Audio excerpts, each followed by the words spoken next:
Have you ever had a studio meeting like that one? Oh yeah, all the time.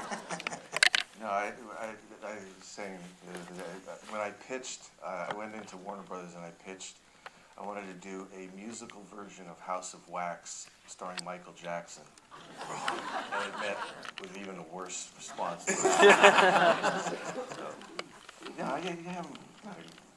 that's not a rare thing.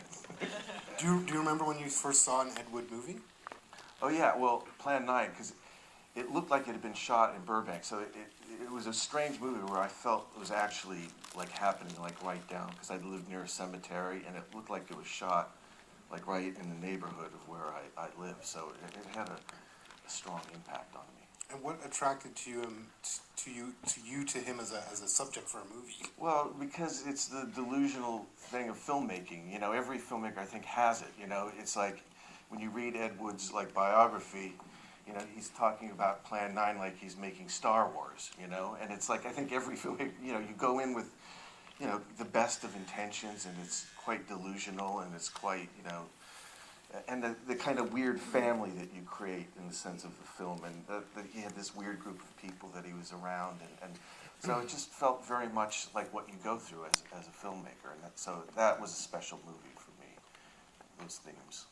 Another great segue, because you often do work, I know, you're home runs.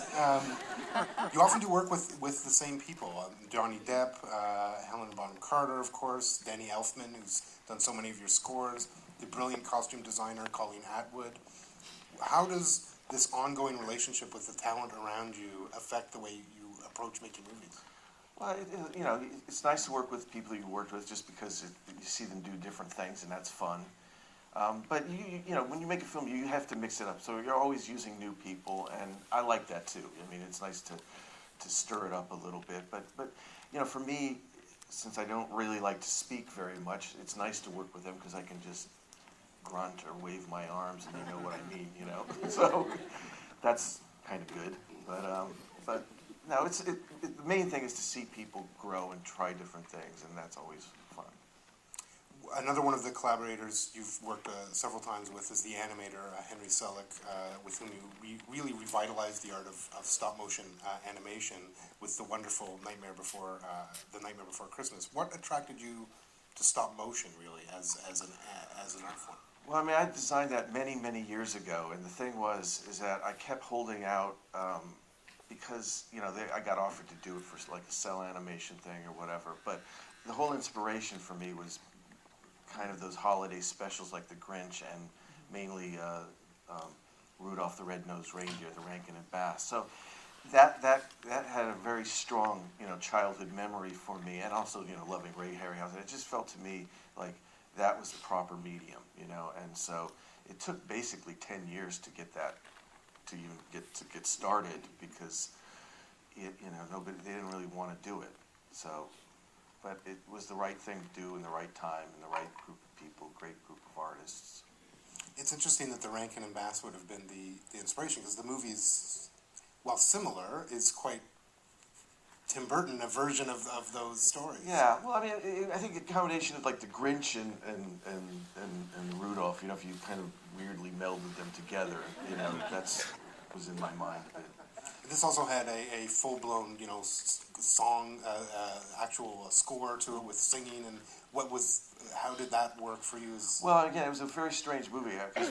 I worked with Danny even before we had a script, so, you know, I had it laid out. I'd done the treatment and kind of based on the poem, and so I just sat down with him and kind of went through the story, and then he wrote some songs, and I had some lyrics in my poem, and he added some to, you know, so, and then from there we kind of worked on the script. So it was a very organic and kind of a strange, kind of like the way they used to make animated films in a way, where, you know, it was a story, people, and music, and people kind of getting together.